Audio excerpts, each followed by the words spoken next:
Morning, ma'am. Any opening statement po?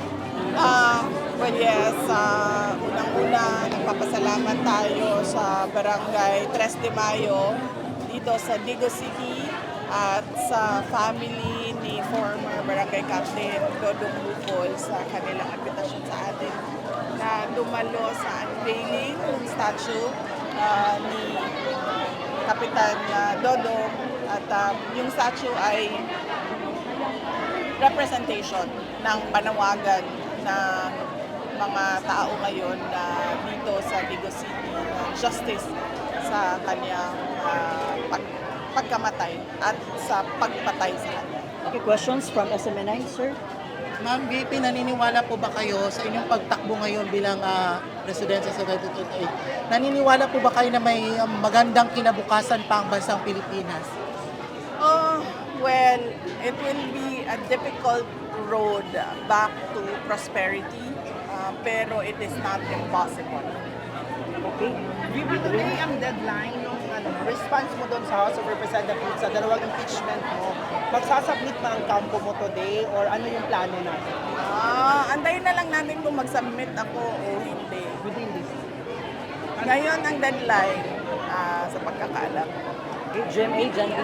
Tinaas niyo po yung kamay ni Vice Gov Cagas. Does that mean na you express support for the 2028 elections for him?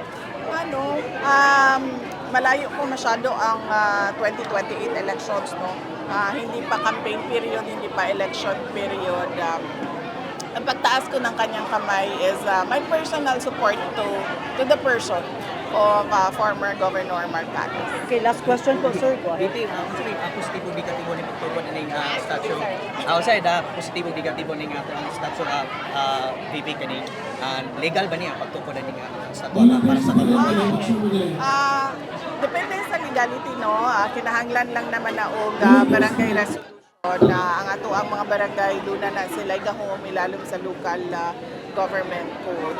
So kung supported siya by barangay resolution, then I don't see any problem.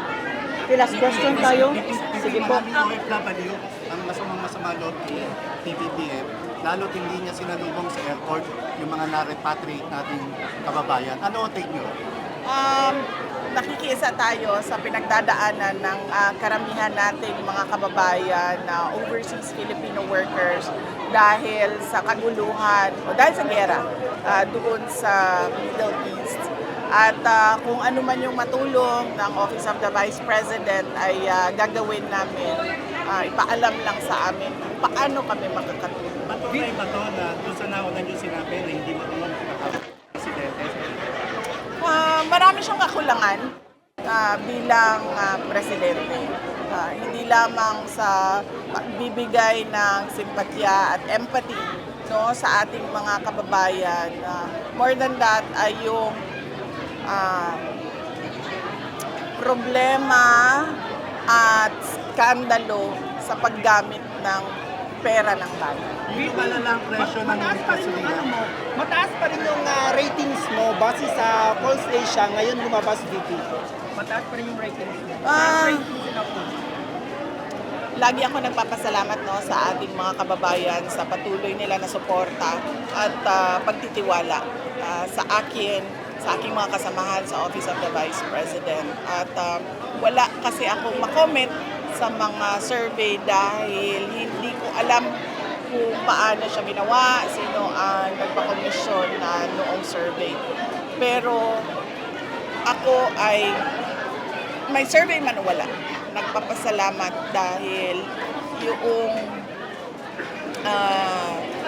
pagtitiwala at paniniwala ng taong bayan sa akin ay nandyan pa rin. At lagi ko sinasabi, tulad kanina, sabi ko, yung power ko kasi, o ang gahom na ko, ay galing yon sa tao.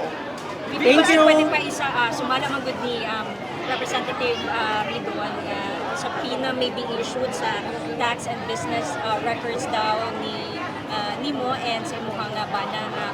Comment lang yung video. Kausapin muna nila ng maayos yung mga abogado nila dahil sa nakikita natin ngayon ay yung mga iilan sa mga members of the House of Representatives ay inaabuso yung kanilang posisyon at kapangyarihan at more than that ay lumalabas na para silang mga law benders. VP, ano yung tugon ng OVP, Office of the Vice President, sa crisis ngayon sa Middle East, especially itong mga nagtaas ng crude? Yung projects ng Office of the Vice President, meron tayong RISE na tinatawag. Ito yung relief for individuals in